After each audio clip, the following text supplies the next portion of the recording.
Turkey মুরগিটি অনেক বোকা। দেখতে পেল বাড়ির সামনে একটি কার আসে অনেকগুলো মুরগি নেওয়ার জন্য। তখন দেখতে পেল সেই কারের মালিকটি মোটা মুরগি সবগুলোকে চয়েস করে, এমনকি সবগুলোর মাপ দিয়ে দিয়ে সেই ট্রাকে ওঠানো হচ্ছে। তখনই সে লাফ দিয়ে সেখানে ওজন মাপাতে চলে যায়। তখন দেখতে পেল সেখানে সে অনেক চিকন তাকে নেওয়া হচ্ছে না। তখনই সে অনেকটুকু মন খারাপ হয়ে এমনকি অনেক রেগে যায়। তখনই সে ফার্মের সবগুলো খাবার খেতে শুরু করে দেওয়া শুরু করে দেয়। তখনই সে খেতে খেতে অনেকটুকু মোটা হয়ে গেলে সে তখনই সেখানে গিয়ে সে আবার ওজন মাপতে শুরু করে। দেখতে পেলো সেখানে তাও তাকে কম দেখানো হচ্ছে। তখনই সে অনেক মন খারাপ হয়। তখনই সে একটি খাবারের বস্তার মধ্যে ঢুকে সে সব খাবার খেয়ে নিয়ে আর একটু মোটা হয়ে গেলে তখনই সে আবার মাপতে আসে। তখন তাকে আবারও কম রিজেক্ট করে না। তখনই সে রেগে গিয়ে অনেকগুলো পানি খেতে শুরু করে দেয়। পানি খেতে খেতে সে অনেকটুকু মোটা হয়ে গেলে সেখানে আস্তে আস্তে ধীরে ধীরে যেয়ে সেখানে পড়ে গেলেই তাকে তখন সঠিক চিহ্ন দেখায়। তখন সে বেশিক্ষণ টিকতে না পেরে সব পানি ফেলে দেয়। তখন সে দেখতে পেল একটি পরীকে একটি টিকটিকি খেয়ে ফেলে, এমনকি একটি হাঁস সে টিকটিক খেয়ে ফেলে অনেকটুকু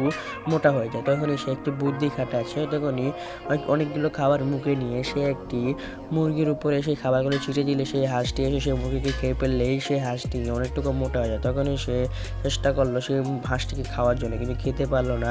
তখনই সে একটু হতাশা হয়ে গেল। তখনই সে দৌড়ে পিছিয়ে গিয়ে সেই হাঁসটির উপর লাফ দিয়ে সে তার পাছা দিয়ে সেই মুরগিকে ঢুকানোর চেষ্টা করলে সে হাঁসটি পেটের ভিতরে ঢুকে যায়। তখনই সে ওজন মাপতে গেলে সেখানে সঠিক চিহ্ন দেখালে তখনই সে অনেকটুকু খুশি হয়ে আনন্দিত হয়ে চিল্লাতে শুরু করে দিলেই সেই ট্রাকের মালিকটি এসে তাকে পুরো করে নিয়ে সেই ট্রাকের ভিতরে ঢুকানোর চেষ্টা করলে সেখানে দরজাটি একটু খুলে যায়। তখন সেখান থেকে অনেক আলো দেখতে পায়। তখনই সে মালিককে তাকে ভিতরে ঢুকে গেলে দেখতে পেলো সে যতগুলো বন্ধু সে ট্র্যাক করে সব বন্ধুকে ড্রেসিনের মাধ্যমে মেরে ফেলা হয়, এমনকি ঝুলিয়ে রাখা হয়।